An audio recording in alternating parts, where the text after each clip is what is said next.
A ranking of destinations for attractiveness to foreign investors has placed India at the top among 110 countries. China has secured the 65th position and the United States is at the 50th.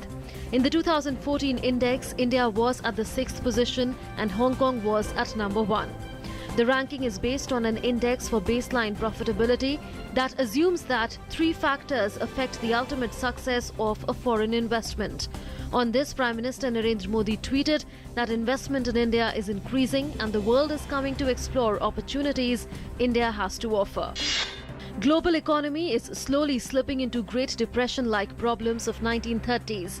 RBI Governor Raghuram Rajan has warned, asking central banks from across the world to define rules of the game to find a solution. The governor, who is among the few to have predicted the 2008 financial crisis, said the problem was a broader one and for the entire world, not just for industrial countries or emerging markets. The government on Friday increased sharply the minimum export price of onion by $175 per ton to $425 per ton to ensure adequate domestic supply and contain price rise. Directorate General of Foreign Trade said in a notification that the new MEP, rates below which no exports are allowed, will be applicable with immediate effect. The southwest monsoon has covered the entire length and breadth of the country way ahead of schedule in a year in which there is a deficit rainfall forecast for India. The monsoon made a late entry this year as it hit the Kerala coast on the 5th of June. It made speedy progress and has covered the entire country in 21 days. Torrential rainfall has wreaked havoc in Gujarat and Uttarakhand. In Gujarat, death toll has risen to 70 in rain-related incidents. In Uttarakhand, Kedarnath Yatra has been suspended as motorable bridge connecting Kedarnath at Sonprayag collapsed due to landslide. Home Minister Rajnath Singh has assured full central assistance to Gujarat and Uttarakhand to tackle the flood-like situation in both the states. Home Minister spoke to the chief ministers of both the states and gave the assurance. Central agencies are closely watching the situation in the states. By-polls to 6 assembly constituencies in 5 states including Tamil Nadu, Meghalaya, Kerala, Tripura and Madhya Pradesh are being held today. In Tamil Nadu, security has been stepped up in Radhakrishnan Nagar Assembly constituency. Tamil Nadu Chief Minister J. Jayalalitha is contesting from this seat. Italy has said that it had initiated international arbitration proceedings in the case of 2 of its marines facing trial in India for the 2012 killing of 2 fishermen. The Italian Foreign Ministry said that the unilateral move follows the failure of direct negotiations with the Indian government. India insists that the fate of the 2 marines, Massimiliano Lator and Salvatore Giron, must be resolved by its courts because its citizens were shot in its territorial waters. Sri Lankan President Maithripala Sirisena has dissolved the parliament and called for the next general elections, which will take place on 17th August. The early dissolution of the parliament comes amidst pressure from Prime Minister Ranil Wickremesinghe, who wanted a fresh mandate.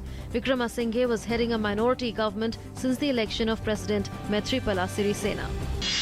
In Tunisia, over 3 dozen people have been killed in an attack on a tourist hotel in the resort town of Sousse. According to the Interior Ministry, 1 gunman was shot dead.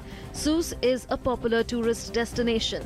Tunisia has been on high alert since March when militants killed 22 people, mainly foreign tourists, in an attack on a museum in the capital Tunis. In Kuwait, at least 27 people were killed in an Islamic State suicide attack on a mosque in the capital during Friday prayers. The government has declared an all-out confrontation with terrorism. Health Minister Ali Al-Ubaidi said that the number of dead had risen to 27, in addition to 227 injured in the first-ever suicide attack on mosques in the oil-rich emirate. An unspecified number of suspects were held for questioning in connection with the attack. In France, a man has been beheaded and another person injured in a suspected terrorist attack on a gas factory near the city of Lyon. A man has been arrested by anti-terror police. Reports suggest that 2 attackers drove into the factory carrying a flag with Arabic writing on it. The Islamic State has killed 164 civilians in its offensive on the Kurdish town of Kobani. The killing spree, which took place mostly inside Kobani itself, was widely seen as vengeance for a series of defeats inflicted on the jihadists by Kurdish militia in recent weeks. United Nations Secretary General Ban Ki-moon has condemned the attacks in Tunisia, Kuwait and France on Friday. Calling for justice, the UN Secretary General said the world body's commitment to fight extremism had only been strengthened. Expressing deep condolences, Prime Minister Narendra Modi said that the progress of humanity lies in peace, brotherhood and non-violence, not in hatred, terror and mindless violence against others. International Cricket Council has announced significant changes to one-day international playing conditions after discussing the ICC Cricket Committee's recommendations at the annual conference 2015 in Barbados. In a move to give bowlers a bit of breathing room in 50 overs cricket, the ICC board also decided to do away with catching fielders in the first 10 overs and allow 5 fielders outside the 30-yard circle in the last 10 overs of an ODI innings. The board also announced that free hits is now to be awarded for all no balls in ODI and T20 internationals, not just when bowlers overstep.